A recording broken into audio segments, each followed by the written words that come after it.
Hello, my name is Platinum Player 3, and welcome to the first ever edition of my Twisted Metal 2 vehicle guides. Now, before we begin, I'd like to first say that this is an experimental type of content from me, and as such, the future of this series will be decided on this video's reception. So if you have anything you liked, or anything you didn't like about this video, and even if you are or aren't interested in something like this at all, I would appreciate letting me know in the comments section below. Anyway, on that note, let's get started. First up, it's series veteran Warthog. Warthog has appeared in every single Twisted Metal to date, albeit in different forms. In Twisted Metals 1, 2, 3, and Head On, he is an armored army chief. In Twisted Metal 4, he appeared as a World War I era tank. In Small Brawl, he was a dune buggy, and in Black in 2012, he was separated from his military gimmick by becoming an SUV body strapped to tank treads.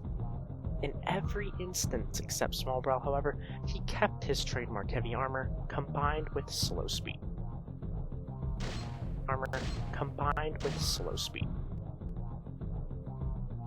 In Twisted Metal 2, Warthog is the most heavily armored non-boss vehicle in the game. He has 150 hit points, equivalent to 15 homing missiles, 7% more than fellow Armor 4 vehicles, Mr. Slam and Sweet Tooth, both of whom have 140. A quick note about armor, however, armor in Twisted Metal 2 is complicated. You have a larger health pool when playing as a certain vehicle as opposed to when the enemy AI is controlling that very same car.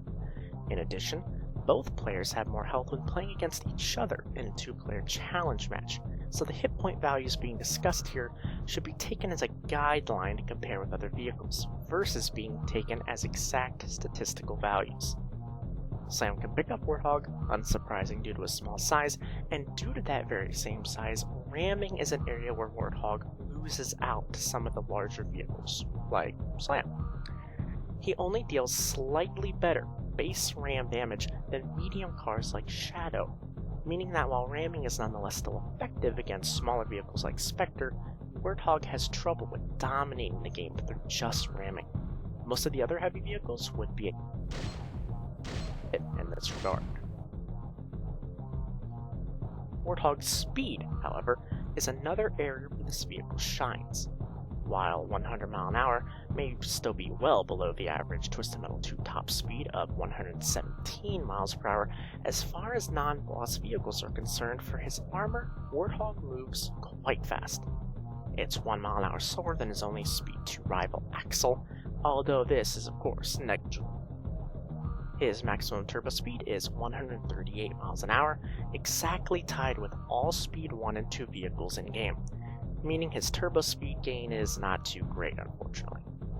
Acceleration-wise, he goes from 0 to his maximum 100 in about 2.1 seconds, very slightly above the average in Twisted Metal 2 of 2.3 seconds. The frequency at which this vehicle skids is yet another strong trait of Warthog. You'll find that thanks to this vehicle's size, skidding happens less often than the other large vehicles, definitely ahead of someone like Slam and a world of difference compared to Hammerhead. While Sweet Tooth may grip the road better than these two, Warthog doesn't tend to uncontrollably roll like Sweet Tooth is infamously known for. It is in Warthog's special weapon that provides his biggest downfall. His Patriot missiles may be reliable with great homing capability, but as far as raw damage output is concerned, they weigh in at only 17 hit points of damage, solidly below the in-game average of 28.5 across all vehicles.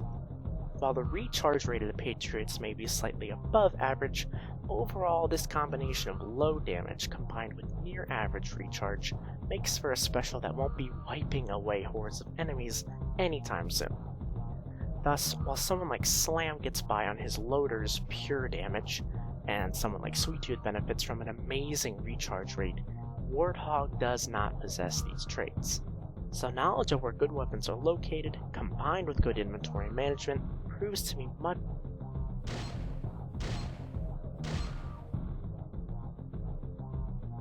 with this character's success rate. Warthog is a survivor. His base armor and speed stats would be flat out envied, but some other aspects of him, including his special weapon, suffer as a result. Experience and planning are thus placed on a higher tier of priority with this character, both good amounts of Old Faithful. I give this vehicle a final experience requirement of intermediate. His strong base stats will help make the manageable moments of the game that much more of a given, but the tougher points along your journey will require much more than just 7% more armor and 9 more mph of speed compared to his fellow heavy vehicles. It can be a titan of a choice, as long as you know how to survive without your special, and learning this critical skill while playing him can help make you a better player overall. I guess an old dog can still help you learn a few tricks. This has been Platinum Player 3, and I hope you've enjoyed this very first vehicle guide. Your feedback should decide the fate of these kinds of videos, so if you were so inclined, let me know what you thought.